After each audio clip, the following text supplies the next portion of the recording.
On this episode of Balance and Manifest, Your Rise to Greatness, we sit down in studio with Ryan Watt. As a kid, Ryan grew up with a good family and enjoyed skateboarding and playing football.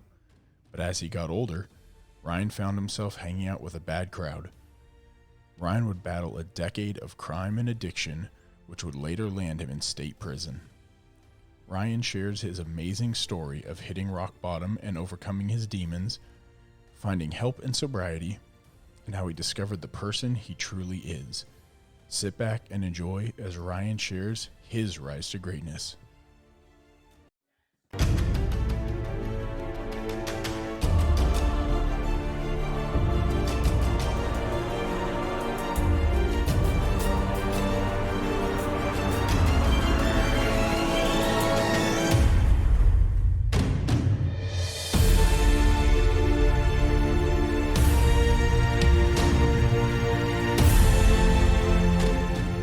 Welcome to another episode of Balance and Manifest, Your Rise to Greatness, the podcast where our guests share their stories of overcoming hardship and fighting their way to success to help inspire and motivate others. I'm your host, Sean. And I'm Sav. And as always, whatever you're listening to this podcast on, if you could follow the show, like this episode, share this episode, and if your platform allows, give us a rating. It'll help us climb in the rankings. And we'll get this out to more people. And as always, we are presented by Nine Realms Athletics. Follow us on Instagram, Facebook, YouTube, TikTok. I think I got them all down. I always forget. Go to ninerealmsathletics.com. Use promo code MANIFEST for a discount on your next order. Dope. Yeah. So today in studio, we have a friend, Ryan Watt. How you doing, buddy? Good, man. Good. Excited for your first dive into podcast world? I am excited, nervous, a little bit at both. All the feelings. All the feelings is there. We'll be gentle. Okay. So we got to know Ryan when we launched the Nine Realms Athletics stuff, and Ryan and John, who we also talked on here, if you guys remember the episode with John Young-Ahuna, have been huge supporters from the beginning. And yeah, appreciate you guys. Yeah, for sure. Gosh. Love it. And Ryan is a beast in the CrossFit. Yeah. So let's start with that. How did you, you train here in town, and you do a bunch of competitions, or are getting into competitions, correct? Yes. So yeah, I train at CrossFit Santa Rosa. John's there too. That's where I met John. And recently, we've taken CrossFit to a new level and started doing competitions. First one we did, we actually got first place, which was pretty cool. So me and my partner. Next one, we did all right, but those guys were pretty big out there in the other competition. But we got a bunch lined up for next year. We're just ready to get after it. Yeah. What is your ultimate goal? Like, where do you see yourself going with the competitions? It's just the environment. It's just a place for me to, go and express myself and feel good about what I'm doing. Honestly, it's like I'm not trying to be a pro CrossFitter or nothing like that. It's just something that I've been living for the last couple of years. Yeah, something to kind of look forward to. Yeah. Oh, that's cool. And what was the transition from just like doing CrossFit and then making the decision to want to actually compete? Well, CrossFit, it's kind of competitive in the gym alone. You can make it friendly competition within your peers at the gym. So I seen that, and then just being able to go to other gyms and compete against other CrossFitters I thought was pretty cool. It was just a way to make, cool friends and, awesome relationships. So the CrossFit, we said we went and watched you guys in one of the competitions. I can't remember the name of it. That was the Festivus, right? Yeah. That was actually the first one. When I did with John. Yeah, and it was like I've never done CrossFit. Like we told John. John's always told me to drop in, and I've meant to. I would die. I would die. You would survive. I just lift heavy stuff.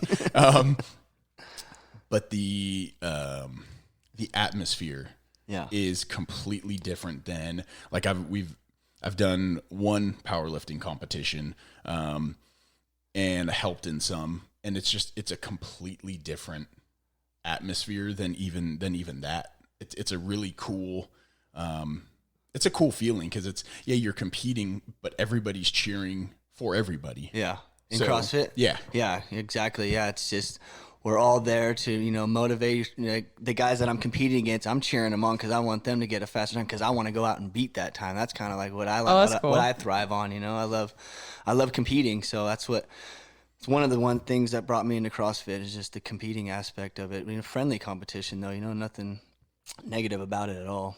Right. So you also lift heavy, and before we were just kind of talking offline about like trying to jump your weights and build your lifts.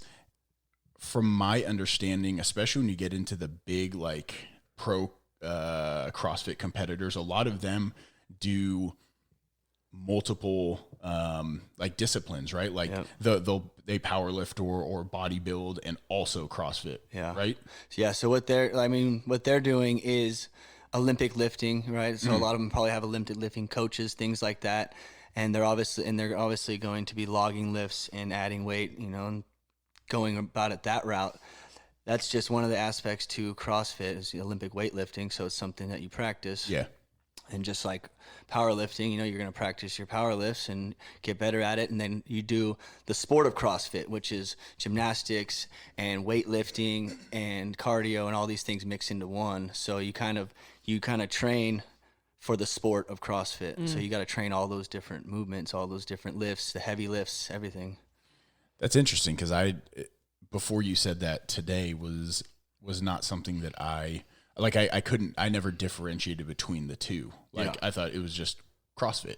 Yeah. But I guess there's a level of people that go just to go work out. Yep. And then people like you who are like, no, I want to see you push myself and see what I can do. Exactly. So like it's like people who do CrossFit, and then there's the sport of like competition and that kind of stuff. So it's like a different level of the sport itself. I can't remember who put it on, but I remember there was this competition that was done on YouTube, and it was with Dana Lynn Bailey, and correct me, Brooke, she's a CrossFitter. Brooke Wells. I don't know if it's Brooke Wells. She's tall, blonde. Brooke Wells. It's Brooke Wells. Yeah, she's. I think she's like the biggest name. Yeah, she's pretty much an icon, one of the big icons. Yeah, she's been around the sport for a while. So like Dana Lynn Bailey represented the bodybuilding side of things. Then Brooke represented CrossFit. There was another Olympic lifter and a power lifter, and Brooke just crushed all of every single one, and it just really shows how many avenues of training that you guys do hit. Yep. Because it was just a wash. Yeah. So what it is, it's CrossFit specializes in not specializing. So we are just so like the sport is just so wide range. Like for years they thought like triathletes were the fittest people on earth. Yeah. And they can run all these miles, swim, do all this stuff, but really they couldn't. When it came to picking up some weight or something, they would get crushed. So that's kind of what CrossFit, they started the fittest people on earth because they're so versatile in all these different things. If you take them all and put them together in a tumbler, shake it up, CrossFitter's going to be able to come out on top over just one specific, Olympic lifter or a runner or something. So it's basically like the MMA of basically like the MMA of lifting, right? Yeah. So like instead of your individual disciplines, they just put them all together, and you can't just do one. You got to kind of specialize in, like, dabble in each one to be able to be successful. Yeah, specializing and not specializing, man. You got to be in everywhere, Yeah, like, I don't know if this is a good way to put it, but kind of just middle of the ground of every single thing. Yeah. What initially drew you towards CrossFit? What drew me? Well, so I used to lift weights and stuff at the gym, just like, any other meathead. It's okay. I don't take offense to it. And I'd go there and everybody would just be wearing headphones. We'd be at a global gym wearing headphones and shit like that. And I realized that, working out like that didn't really do it for me. I didn't really see it. So that's when I first started working out when I was younger, but then I didn't really work out after that until I went to a program in Northern California where they kind of implemented CrossFit into the program, and I fell in love with it right there at first sight. It was just the grind and the what you put your body through, and how far you can push yourself. It was just like it was awesome. That's really cool. What was the program? It was called Jericho. They're a drug program. I had a really big, I struggled with drugs, and I guess we can go into I struggled with drugs, alcohol, criminal acts. I was in a bad place for a long time. Let's see. So, since I was a kid, I've gotten in lots of trouble. I grew up. Let's start with me growing up. I grew up with a great family, so nothing was bad there. My parents were great, loving. We weren't rich or nothing, but we were, we didn't go hungry. Yeah. And I played sports, played football, 11 years of football, Pop Warner. Oh, wow. Yeah. That's a long. Yeah, I loved football. What position did you play? I played cornerback and wide receiver. Yeah. Then everybody outgrew me, and I was still short, so that didn't plan out very well. Skateboarded, did all the stuff, and then I guess I just hung out with the wrong people, and got into some shitty situations, and out of high school, got really into drugs, and kind of just fucked my life up from there.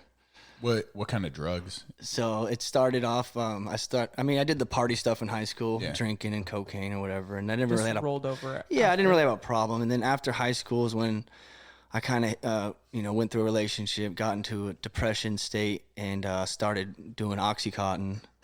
Is where it really started. So started with OxyContin. OxyContin, led to meth, heroin. I ended up going to prison. For the stuff I was doing because I was on drugs. I ended up spending total, let's say 5 years in prison, 7 years total incarcerated. Oh wow. 2 different terms. Was it state or county? Yeah, I did 2 prison terms, state time. Okay. Yep, 2 different prison terms. First one was, it was domestic violence category type prison time. I did a couple of years on that. Went in, strung out still. Did more drugs while I was in prison. Started using needles. Fucking just went off the hook because I was even more depressed. Obviously, I'm hanging out with more people that I shouldn't be hanging out with. In prison. In prison, yeah. You're getting involved in just the politics and the gangs and shit like that. And and that got me even more depressed because that's not who I am, really, But it's like everything I've seen.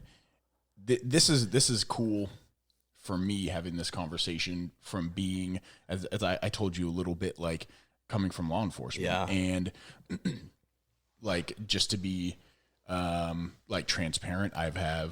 In my family have history of alcohol and drug abuse, and my sister did 11 years, I think, in prison for a double homicide. So it's interesting for me and good for me to talk to people who've gone through these other, like I've never been arrested and stayed out of trouble, but being on one side and not working, talking to somebody who's gone through these things and get a different perspective. Because most of the time we don't have that opportunity to. No. It's just dealing with a situation. That you're handed. But it seems everything like you're saying, you're hanging out with people was that like a survival? Definitely a survival tactic. So you go in there, and it's just like the Wild West, and I don't really know how to explain it, man. It's just something like out of this world, There's politics, segregation, all these things, and here I am just trying to survive and figure it out, and becoming someone I'm not, doing things that will never be proud of, stuff I look back on that haunts me. And instead of trying to fix all that, I got even deeper into my drugs, got even deeper into depression and stuff, because prison is just, it's a fucked up place to be, man. Yeah. I was curious, how many years was it that you were using and just hanging out with the wrong people before you got convicted for your first time in? First felony. So we can say that I've spent about a decade of my life as a drug addict, full-on drug addict. Kind of just hung, you know, I'm not blaming the other people I was hanging out with, but I mean, they weren't good for me. But, you know, yeah, it's pretty much a decade of my life I spent, you know, under the influence of hard drugs, you know, like to the fullest. I kind of called myself a dumpster because I wasn't addicted to any one drug. I did all of them, you know. How old whatever was available. Whatever I can get, yeah, man. I mean, towards the end, I was, you know, shooting up fentanyl and shit that was killing people next to me. But here I am sticking it in my arm, you know. Right. Just full on addiction. And how old were you the first time you went to prison? 24 or something. 24. I spent pretty much my 20s incarcerated. In there. So when you first got in, where was your mental state as far as like, how am I going to do this? Or were you in that train of thinking? I was pretty much scared as fuck. Went into survival mode. And it's kind of like going to, you know, a new school or moving places, or maybe you can kind of be whoever you want. None of these people around you know you, except for the paperwork you got to bring in to show that you know you're not, you know, bad paperwork. But so I kind of just, you know, created this fake person and kind of went with it, you know, and as a survival tactic, you know what I mean? So I mean, yeah, I don't. Going from there, once you were a part of a group inside, and you said that as you went on, your depression got greater. Was there a point in time where you thought, like, I can't do this? Probably the whole time I was thinking that, but I mean, you get in there and I mean, it's so you go with your your segregated group as far as race goes, and then you gotta kind of just lowest man on the totem pole gets the shit work, you know, just like any other organization, and you gotta just go through the steps, and you gotta do stuff that people, you know, that I mean, people tell you to do, and if you don't do it, it's on you. You're messed up. So that's kind of like fight or flight, you know. It's just, that was scary, and then that just boosted the drug abuse, you know. That I wanted to be numb because of the shit I was doing. I was not, you know, okay with, but I had to survive. So that boosted up. I, you know, used more dope inside prison and just got more depressed and more depressed.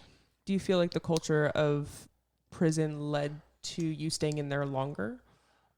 Or was it not something that really took into effect of like getting caught? Like, do you feel like you were going to get caught? And then if you did get caught, did you stay in longer? Is that what led to caught in prison? Yeah. Like using drugs and stuff? Well, doing kind of, I think doing like something anything, like any crimes, anything committed in prison, like did that extend your your sentences or? Yep, I got caught for GBIs in there, and you know, got extra time added to they call it good time taken away, you know. You have good time, and I got that taken away, and it, you know, it was all for whatever cause I was trying to do to survive. Right. And I was there was some points in my time in there where I was risking my entire life, right? Because one wrong move, one guy gets hurt too bad, or something happens, and there you are doing 25 to life, you know, in a second. That happened to people all around me were getting that.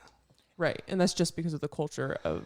That's because of how it works. Now, is there any way in there to like avoid that, like go into, like solitary, anything like? Are there options, or is it like you're just SOL? Well, so California prisons are unlike any other prisons in the United States. They're vicious, you know, they're segregated, stuff like that. And they're hard. The way there is options, you mean your options would be to go to SNY, sensitive need yard, but there's gangs forming there too. But there they they house people like child molesters and sex crime people, stuff like that. So you got that road too, so it's kind of like you gotta pick where you want to go. There's probably not as much as the politics and stuff as on a main line. Yeah.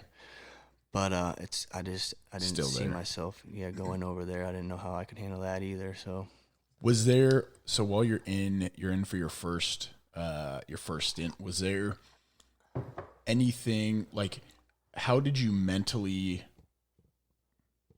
keep yourself on track to get through your sentence to get out? If that makes sense. Like, was there any driving force that was like, I just gotta get through this so I can get out? The first term, no. The first term is when, I picked up a needle for the first time. Okay. In prison. Yeah. That's the severity of where I was at, in my depression. Mm-hmm. So at that moment I literally, here's a fucking crazy story. I literally paroled from the gates my first term, high as shit. I've been up for 3 days and ran up a dope debt in prison because I knew I was getting out. That's how bad my addiction was. That's how low I was willing to stoop just to get high and to numb my pains. So I literally paroled my first term, like, strung out on meth. What do you mean dope debt? What does that mean? Dope debt is something, so obviously you don't have cash and currency in prison, so it works by like, debts, barter systems, things like that, Does that mean you have to do... So I get fronted. Do you have to do once you're out, do you have to pay that debt, or is it something that happens? No, it's... Oh, okay. Unless they come find me. I don't know. Yeah. So you said you were deep in depression. What started the depression that kind of got you down that road? You said you were in a relationship. Yeah. Relationships have tended to been my weakness over the years. But that also stemmed from using. Like I used a lot in my life, and I was the type of guy that didn't want to let go of something that was valuable or meaningful to me, and so I would hang on to it, and it would drive me to do stupid shit. Yeah. And that just boosted, and then that led to more drugs too. I think when I really think about it, it all started back when I was a kid, like before I even used drugs, and I had criminal thinking, right? The first time I ever stole something, maybe, stole candy bars from the store or $1 out my mom's purse or something like that. And it started, like I went in the program, this is kind of what caught my attention, is that we learned that like, what came first, the chicken or the egg? Mm-hmm. Like what came first, your criminal thinking or your drug problem? And for me, I was like, man, I had these criminal thoughts at like 10, 11, 12 before I had the drug problem. So to me, that means like my criminal thinking and my drug problem, my criminal thinking came first, and my drug problem is what I used to kind of mask what I was doing, because I felt bad. So that's kind of like where I think it all originally started from. Oh, I see. And then coming out of prison, what state of mind were you, like once you were done? Like done, yeah. Where were you at? So I got out of prison my first term. 42 days later, I caught another term. Within just over a month, I got busted for felon in possession of stolen firearms. Got a pretty lengthy term on that. I think I got 4 with half, ended up doing 3. I went out of state. I was bounced all around some of the toughest prisons in California, level 3 yards. And towards the end, I dropped down to a level 2, and that's just when I kind of started to work out a lot, hitting the bars and shit like that. And I started to get in really good shape, and people, like other guys, and they were like, "Damn, you're getting pretty jacked." This and that. I'm like, "Yeah," and I felt good, and that's when I stopped using drugs and stuff in prison. I got about 6 months sober, got out of prison, doing pretty good, felt good. Went to my cousin's boxing gym, and I started boxing for a little bit. Met another girl, but I never I was doing good, I was feeling good, but I never had the tools that I needed. I thought I was like, "Oh, I'm great, I'm done, I'm working out, everything's great." Yeah. Got another girlfriend, went through some shit, life altering altercations or whatever. Something shitty happens, and the first thing I did was go back to the dope, go right back to drugs. Oh wow. So I had no tools to help me understand deal with it otherwise. Exactly, Yeah. nothing. So just the circles. Yeah. Going back to going. what you Going know. back and this was after almost a year clean. Right. Yeah. You know. God, but good for you though. Actually being still in it, and then was it just one day you were like, I'm gonna try this out, and it just kind of swithed For what? For actually like getting to working out inside? Yeah. I hung out with some guys that were. I mean, it's kind of hard to call them positive, but they were positive guys that I thought, you know, they weren't using drugs and they had some structure. They had a workout program they were doing.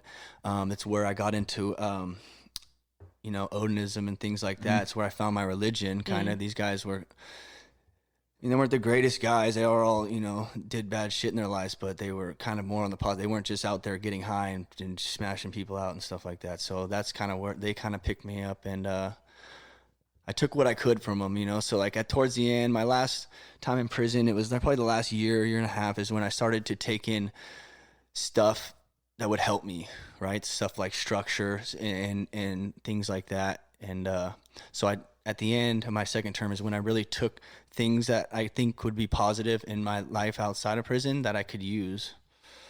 What was that mental turning point of like, because you have to accept that, like, right? I mean, how did you get from using to, okay, I'm going to accept these positive things into my life and be okay with change?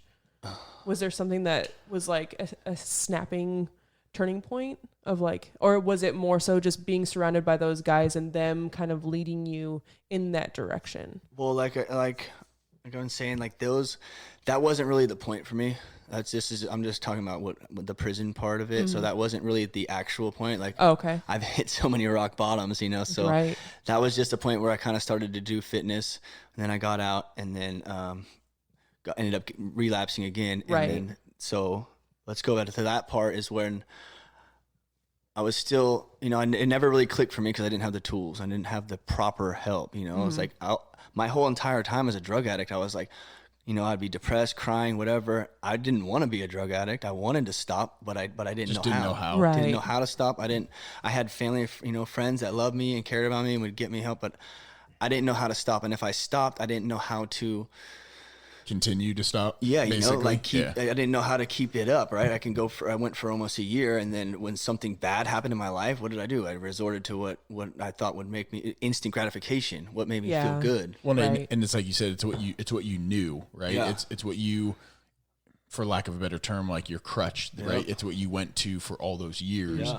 I do want to give credit because I think it's important, and it's something I try to.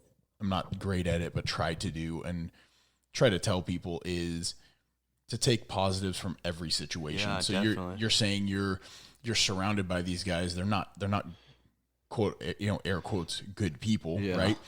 But you're taking things from them that you can use as a positive in your life. So that's a huge.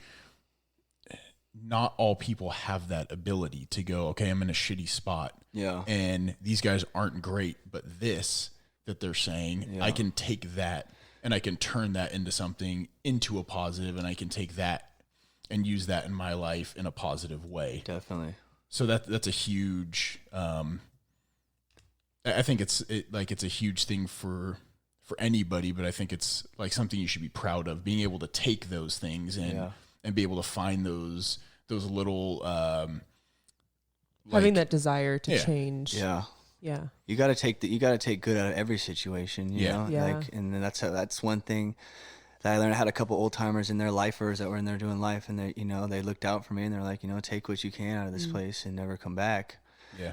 And I didn't learn that in the first one, but the second one I kind of did.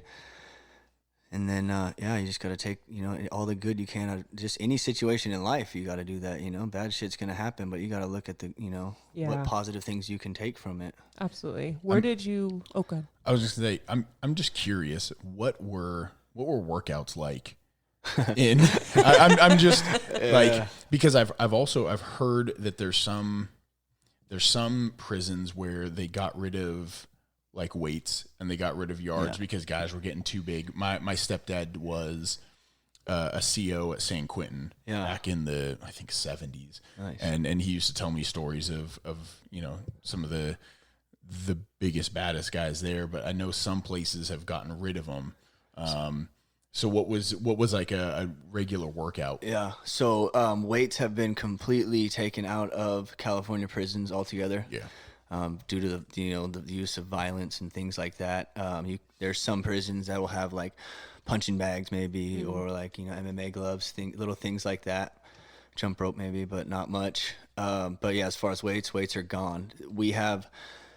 California is not allowed to build any more prisons, so we have I think three facilities out of state: Oklahoma, Arizona, which I did a year and a half out in Arizona, and they had like kind of like a gym, like a hotel style machine where it had like a bench and like cable weights and stuff like that. That was kind of cool. So as far as if you're out of state, you got access to something like that where you can hit just a cable thing, bench, arm curls, biceps, things like that. But for an average, California yard, you got bars, you got a track, and that's pretty much all you're working with. You're working with dip bars, pull-up bars, and track. Now I've seen different workouts from guys like, I'm sure like Cali Muscle and stuff like that, where they'll do like partner workouts with like towels and stuff like is that a thing that was definitely like it's like a resistance. Yeah. So you can take towels, tie them up, and do resistance, like arm curls or whatever. Like one will do curls, one will do triceps. Yeah, well, usually one guy, you can go sit down on your knees and grab the towel while the other guy grabs it and just give him that resistance and do some resistance training like that. If you want to work arm muscles, we would do things called water bags, where we'd fill up 2 garbage bags full of, a bunch of water, and then tie it in a shirt and have 2 collars to grab onto, and you can do curls with that, back squats, things like that. A cool one was someone would get on the bars and then hop up on your shoulders, and you can do body weight squats with somebody else on your back. That's so awesome. If we were getting really jacked, that's something you might do. Sometimes you'd see guys doing like lunges with another dude on their back or something. That's awesome. That's pretty cool. I mean, it's Get with innovative. it, guys. Yeah. What do you think, like from your time in there, what would be the biggest thing that you think, like the biggest change in that system to help people in the system to get out of, if that makes break sense? the cycle. Like what are resources that you don't have access to? I've heard that the prison system is just fucked. Like it's a terrible system. And so from someone in, like, if there's something you could add that would help people, like actually, break the cycle that they get stuck in, instead of just pumping people out like, all right, screw you. There you figure go. it out. Go back to, you go figure it out. Yeah.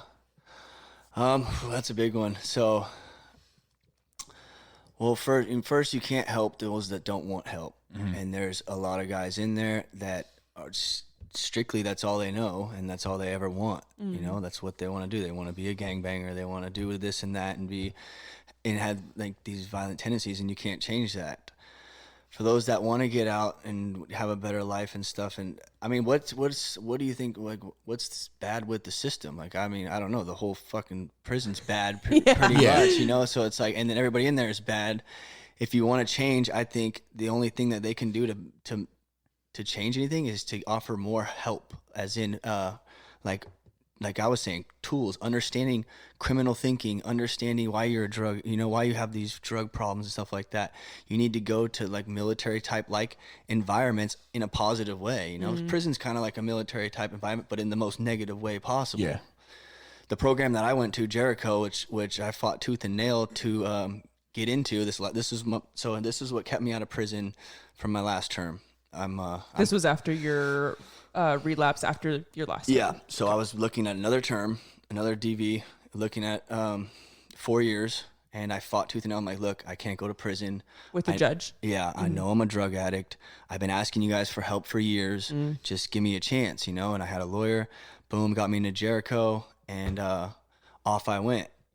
I was still using drugs in the county jail, even as stupid as it was. But anyways, I get to Jericho, And that's what really, opened up my eye. Like, we need help, man. Yeah. If you want the help, you should get it. There was many times where I told the judge, I'm like, look, I'm a drug addict. I need fucking help. I don't need to go back to prison. I started using needles in there. That's how bad it was. Like, and she was like, no, you need to go back because you didn't learn your lessons. So I don't think it's the prison systems, that really You're not going to learn anything in the prison itself. Like nothing. It's just the system as a whole. The whole, just the actual system. You can't really do much to it because look, these guys are going to keep doing what they do, no matter what. They're gonna ask for all these things. You're gonna give it to them, and then they're gonna exploit it, and then they're gonna turn it into something violent or just wrong. So it sucks. It's almost like a lose-lose, right? Yeah. Like there's people like you that want to change, yeah, right? And I know from my experience, guys there's guys I've arrested that were arrested 200 times, yeah, and it's. You ask them and they're like, I don't want help. Yeah. I don't. Well, that's so frustrating for someone like you, who's like, that's like as far as like society goes, that's what you would hope someone would want to do is be better and strive for a better life. Exactly. So that's fantastic. It's just, it sucks that there's people who've taken advantage of that to the point where they go, you say that, but you need to do this because it's almost like we don't believe that you want. So it sucks that it's like like I said, it's like a backhanded. It's like a lose-lose. You want the help, but Yeah. they're so used to people that just use that to get out of doing time. So when you went to Jericho, was that a like complete this program, and if you don't go to so I have right now I have a 4-year joint suspended still hanging over my head. I have 4 years probation. I'm coming up December 18th, I'll have 2 years, so I'll have 1 more year left after the 18th, which is kind of a big milestone. Huge. Yeah, and so I went to Jericho on the 18th, and I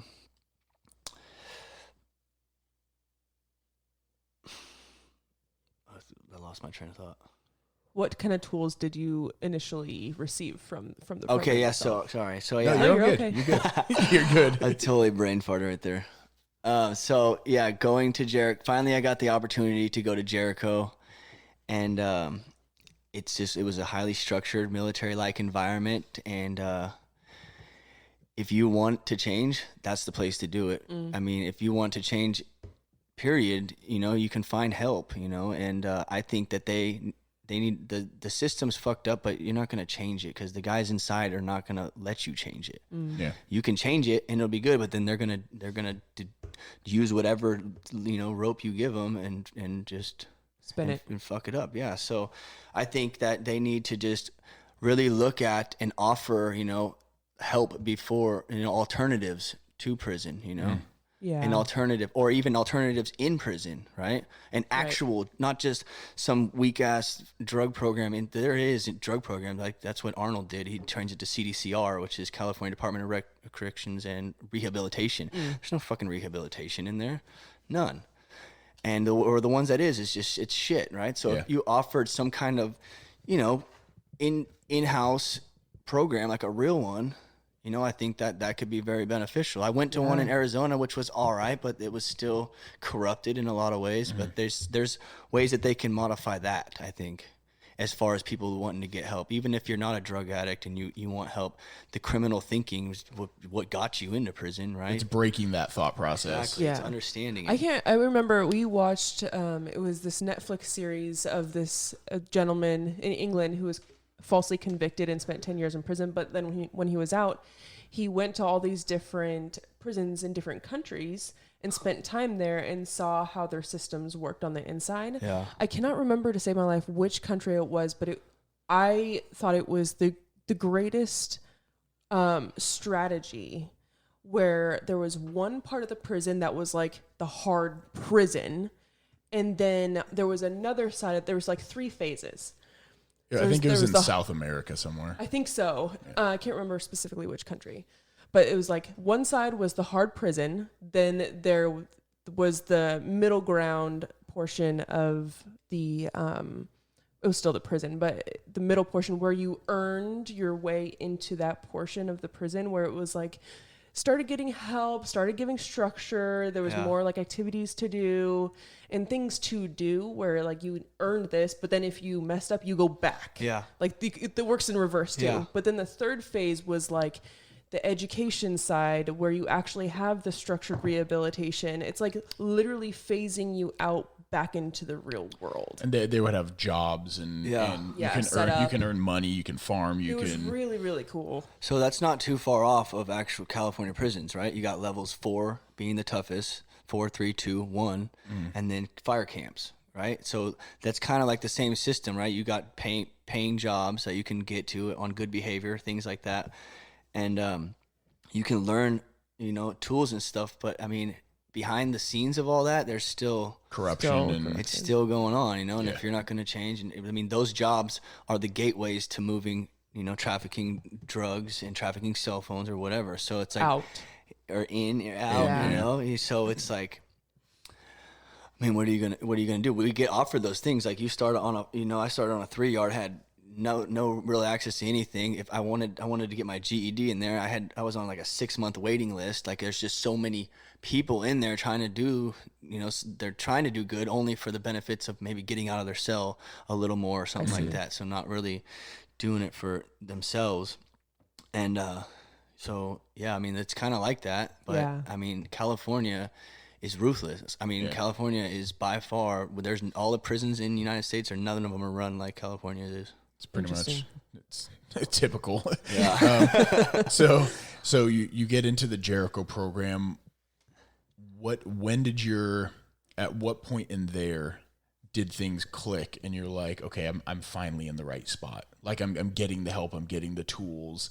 Probably me and my buddy Sam, we dropped in. We got there the same day. We were from different counties, but we became really good friends. But anyways, we came in the same day and we're sitting in community. They had this thing called community, and we're sitting there. And the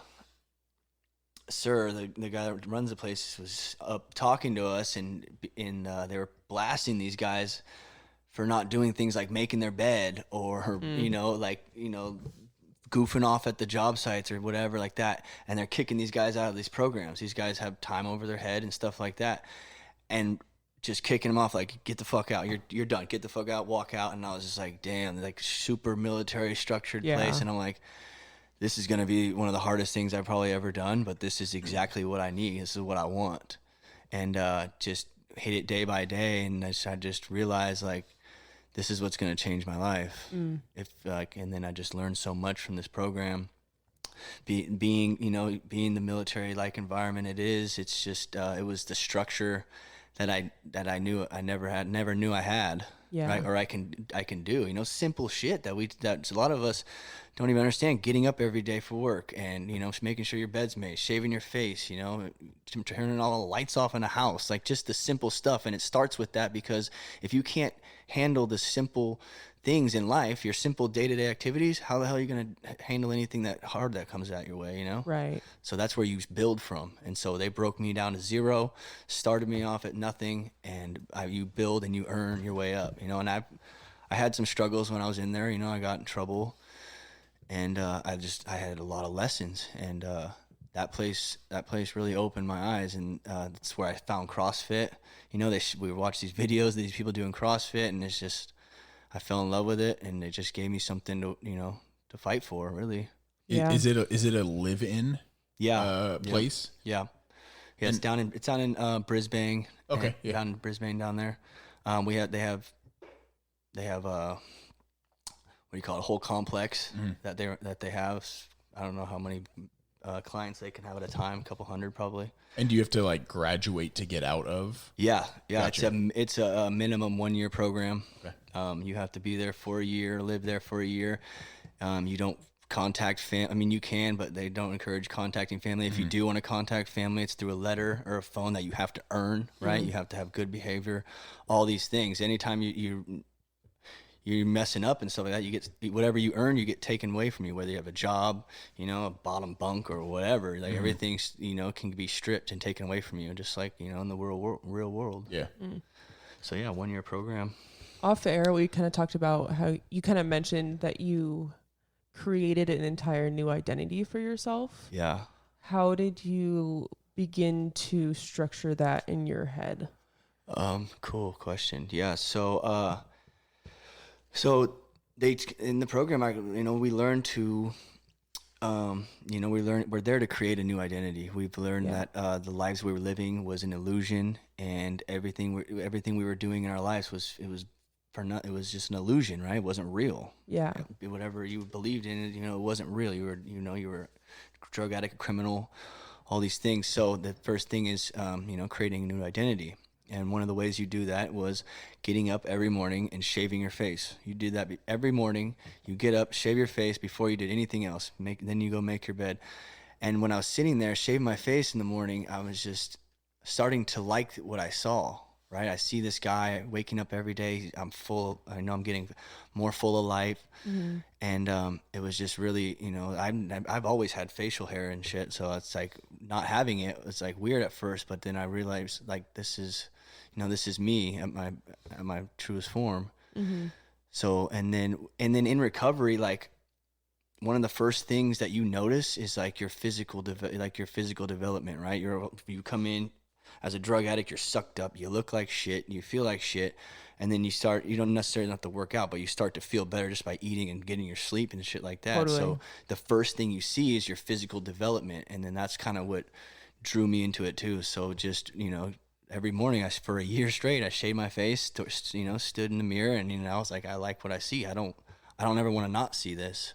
So to this day, a year later, I'm still waking up every morning and shaving my face. Yeah, because it's worked. If it's working for me, I'm not going to change it.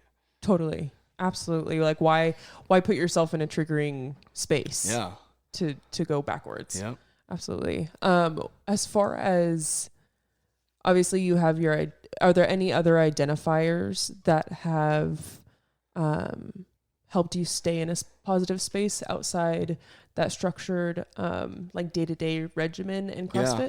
So the day-to-day stuff is the great foundation, right? The great fundamentals of it. But I think what's really kept me driving and kept me going is the gym, man. CrossFit gym.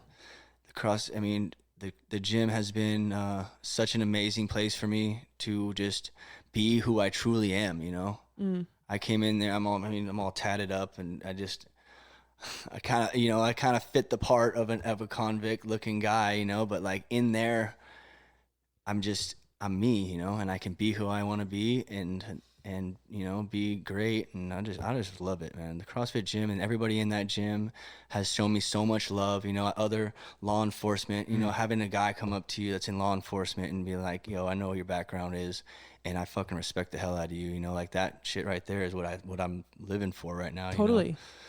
And so it's just cool. This like my coach, I got my CrossFit level 1 certification like in months because I just fell so in love with CrossFit. Yeah. And she gave me, a job there. It's not really a job to make money. It's a job to give back. I feel like, Absolutely. I've spent decades of my life, being a menace to society. I want to be able to give back and in the positive way. And I just found like so much love there. It's amazing. The community is just so awesome. And that's one of the things that you kind of got to do in recovery and stuff is you got to surround yourself with positive people. Well, and I'm so glad you said that because a lot of the premise of this show is to, go through adversity and overcome and have success. But, a lot of people's definition of success is different, and I think that I'm really glad that you brought that up because in life, and especially in America, like we see success as like materialistic things, money, like a job, like cars and all these like luxurious things, especially our society being so celebrity driven. Yeah. But having an identity crisis and then seriously finding fulfillment in the little things in life on the day-to-day living is something that is so crucial for happiness and fulfillment and just feeling like you're doing something. Yeah. One for yourself, obviously, but to be a better person, but obviously like yours is acts of service, is helping other people. And that is success. Yeah. I truly believe in that because life is short And Right. we hear that all the time. Very short. But it's crucial for everybody's mental health to really find those small things, because it's the little things matter, man, for sure. totally. Well, that's So. it. Everyone always says you do things, you don't do things you do things for other people, like not for you. But the reality is no one really wants to say it. Like, it feels good to do things for other people. Amazing, yeah. Absolutely. And it feels like you get like a high from it, right? And it's like you get a high from it because you know you're doing something better for somebody, and you see their reaction, and so then you want to do it more because it makes you feel good. Yeah. And I don't, like, personally, I don't think there's anything wrong with that. Yeah. Like, there's nothing wrong with and I don't think it's selfish. Like, you do things to help other people, but also because it makes you feel good. Well, the thing is, like, with him, I would hear him come home from work all the time, and I loved hearing when he would talk to people, and people would come to him and shake his hand and go, "Hey, thank you for telling me that. It really did make a difference," and or show me respect, or whatever it may be. But your story makes my heart so full, because it's what he goes to work for. Yeah. Is to really make a difference in someone's life, and it's so sad, like, being in a place like and seeing people on the streets who just all the help is, you would hope that the help is there, but hearing your story is like it's not. Yeah. Like, I'm so glad that you were able to get out of that cycle, because a lot of people don't. It's a very small percentage of people, that can actually make it out. But it's like, the saying goes, you can't help someone that doesn't want the help. Yeah. Like, you see these, like, as sad as it is to see these, people in San Francisco, or people on the streets, or family members and stuff. A lot of people have family members that go through drug addictions and all depressions and stuff. You can't. What can you do? You can't help this person. If they don't want help, they're not. Yeah. They're not going to do it. Exactly. Yeah. It's just. At first, I didn't want help, so I wasn't going to do it until I really wanted help. And then I made a change. Yeah. I seen all these guys at the program. They're going to the program because they're thinking, "Oh, I'm gonna get out of my prison term, and I'm gonna go to a program. It's gonna be so sweet." And then they would drop like flies. They'd weed them out so quick, because you can that program was made. They're in it for the wrong reason. Exactly. Yeah. You gotta be ready to change, man. That's the bottom line. That's the most important part of it. Right? It's as far as addictions and drugs and the criminal aspect goes, depressions, things like that, I'd seek counselors and things like that in that aspect. But as far as wanting to change, you gotta just be ready to do it. Yeah. Go ahead. I was gonna say, so dealing with the depression part, and having a history and background with, like, drug abuse and being an addict. So, full transparency, somebody dealing currently with fighting PTSD and depression. Yeah. Like, for people who are in that situation, I don't like taking medication. Yeah, so what are things that you have learned, tools you've learned, and things you do to help combat those things and fight them? Because you can't take you can't take medication, right? That you could easily get stuck back in that same spot. Yeah. So what do you do to work on those things, or to fight it off? So when you stop being a drug addict, you can stop being a drug addict and stop doing criminal shit. But when you stop doing that, you got to replace it with something positive. So you take away a negative, you got to add positive. And I think for me, to take away my depression, I had to add something positive in my life. And that started with just my little tasks day to day. The way my 45 is made on my bed, brushing my teeth, whatever, the little things, I call them wins, right? And the little wins I stack up throughout the day make me feel good, But the bigger scheme of things for me is just going to the gym, right? So a lot of people go to the gym for aesthetics, you want to go, you want to look good or be buff or get ready for summer or whatever it's going to be. for me, I go there, I go there for my answers. I go there to find answers and to questions that I've asked myself my entire life. Who I am, what am I made of, what can I do, and every time I complete a tough workout or I beat a score or time or lift heavier, I'm just proving to myself, that I can keep getting better, and that translates into my depression. I'm not in depression anymore because of this stuff, know. And that's just been a great tool for me, I mean, the gym has really been like my mental health, room, Go-to. Yeah. It's straight up. That's what it is. I go to work and then I get off work and I go straight to the gym. I spend time there, whether I'm coaching or I'm working out. I spend time there, man. And every time I complete a good workout, I sit down and I just do a quick little gratitude check, just tell myself what I'm grateful for and things like that. And that's just keeps me going. It keeps me, positive. Staying positive is the most important thing. Absolutely. Do you ever find yourself in a space where do you ever feel stuck stacking on positive things? Do you feel like you're able to process negative things when they do come at you? Yeah. So, I mean, negative stuff, it's inevitable, right? Right. I mean, even like, not being motivated to go to a gym. Like I talk about motivation a lot and how it shouldn't be like your key drive, right? Dedication and discipline should be.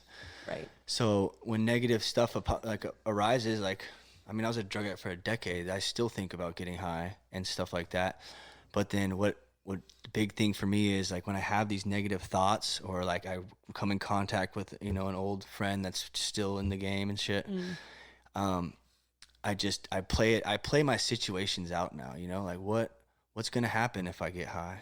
Where's that going to lead? Where's that going to lead me to there? And I've been able to just play the scenes out instead of just compulsively grabbing going for it. Yeah. So I think just playing it out in my head, or just and not hanging around the people that I come across, like, that I run into that are negative.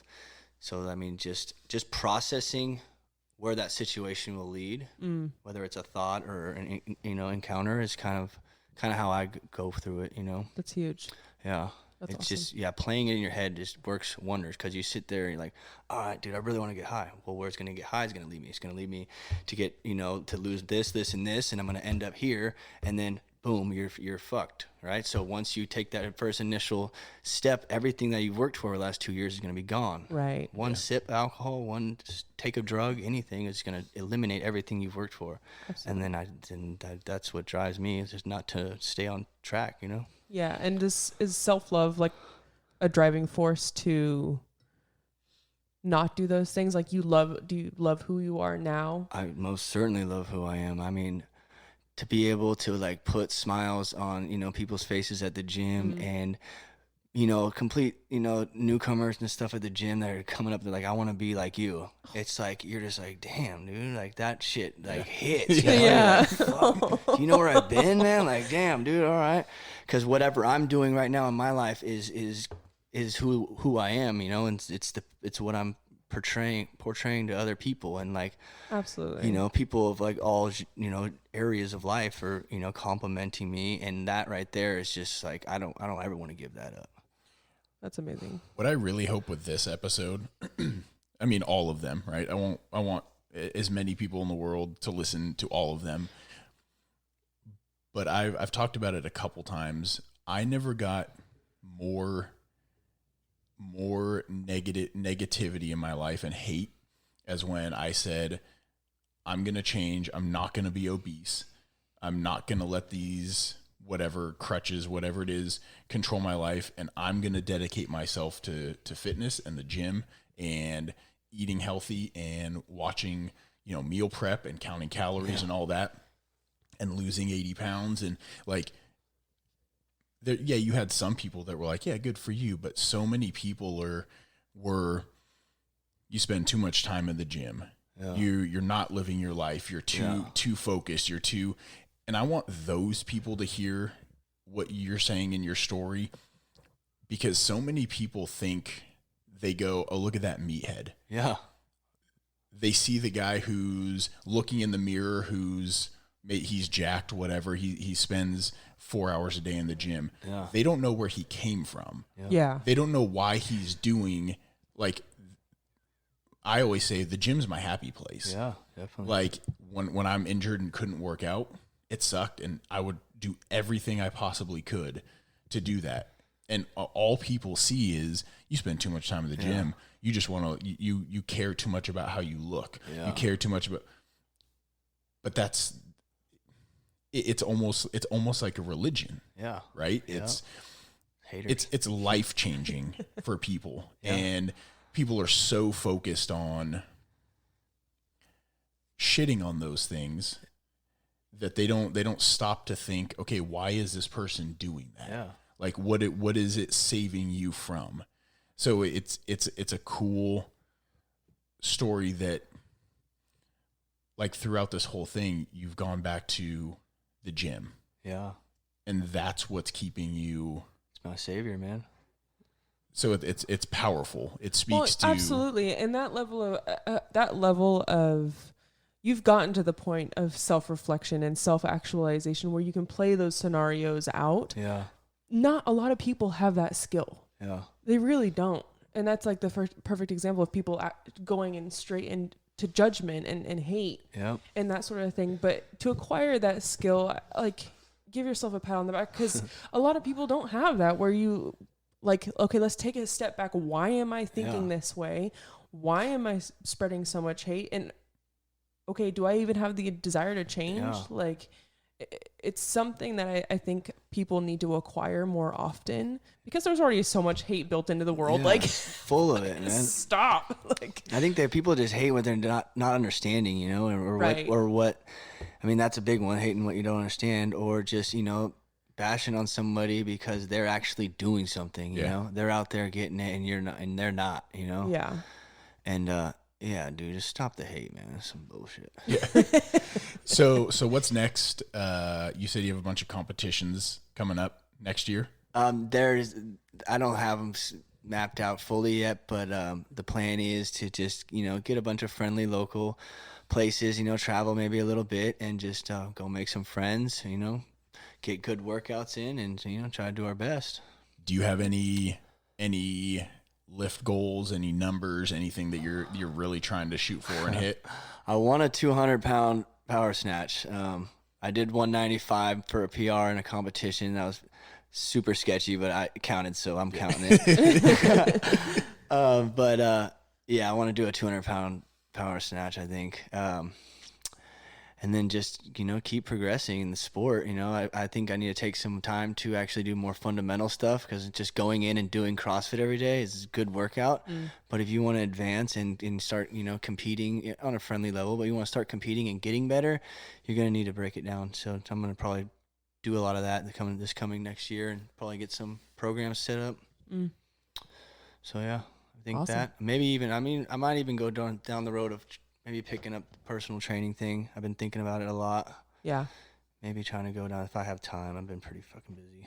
Yeah. Well, that's a good road too, because not only the Savannah's really big in it, not just the physical, but you have the mental tools. Yeah. And most people's like their issues manifest in their physical form, right? Like they're not happy with how they look. But why do you look that way? Like, what got you to that point? Like, I knew what mine was, and it wasn't what I thought. Like, until you have ways of it's like I like to picture it as like a puzzle. Yeah. Like, someone doesn't like a certain movement, or doesn't like a certain food, or doesn't like a certain way of being, and you go, okay, let's dive into that. Like, where did that come from? With that? Yeah. So it's a very intimate job, just because you find out so much about people, and it's so gratifying. Yeah. And I have a psychology background, like, school wise. Yeah. So I obviously come at it from that point of view, because everything that we've gone through in life shows up in our body. Yeah. whether it's stress from a job or an injury or a certain feeling, and then if you get that feeling while you're working out, okay, then you withdraw from working out. So it's really diving into how people think and just their state of being, and how that affects their life in the gym or lack thereof. So it's really rewarding. I definitely would promote you going in that direction, especially since you like helping people so much. It's really cool. It's really cool. I love it. I just getting people from the gym that are just like, man, thank you for, coaching. This was a great workout. Like that alone right there, or asking, the movements, how to do them. I break down movement stuff in class, right? So it's just that little in the group setting is pretty rewarding alone. Yeah, you'll get people who will say things that just, data doesn't necessarily hit them, but it hits you. Like I have a client who I'll never forget it. It was here in our home gym when we still had it. And she's looking at herself in the mirror in between sets. And I'm like, what are you doing? She's like, this is the first time in my entire life that I've liked the way that my arms look. Oh, shit. 28-year-old woman. Yeah. And it's just one of those things where I was like, I took a second. Moment. I was like, oh my God, I'm going to start crying. Like, what is Proud coach moment. Yeah, totally. So it's really cool. So the way we like to end these, and I stopped telling, I told a couple people, but I like to get just off the top of the head. I say a minute, but I don't record it. It's it's a loose minute. I don't time it. If you had, just to sum up anything that you could tell people, like some words of wisdom you could impart on anybody, just like summed up in a minute, what would it be? It's never too late, it's never too late to change your situation or, to change the person you might be at that time. 'Cause life will go on if you let it. If you want life to, be positive, it'll be positive. You just got to put in the work to do it. Nothing in life's easy. So, if you live right, your life will be right?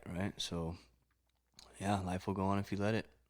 Yeah, thank you. Thank you so much for sharing your story. Yeah. It's a lot. Dude, this is cool. So, I'm really glad I did this. It's my story can change or help one person. Then that's all that matters. That's what I'm doing. That's what I'm doing it for. 100%. Yeah. Well, thank you guys for listening. As always, whatever platform you're listening on, if you could subscribe, like, share, listen, try to help us get these stories out. Thank our sponsor, Nine Realms Athletics, ninerealmsathletics.com. Use promo code MANIFEST for a discount on your next order. Follow us on YouTube, Instagram, Facebook, TikTok. And we're always looking for suggestions. So if you guys know anyone with a really cool story, something that could help other people, if you know somebody who has any topics that they're an expert in or have expertise in that could help people learn and get educated on, shoot us a DM, shoot us an email, call, text message, tap on my shoulder, whatever it is, let us know. Ryan, thank you so much, man. Yeah, I really appreciate it. Thank you for having me. Yeah, thank you. And thank you guys for tuning in. We will catch you on the next episode.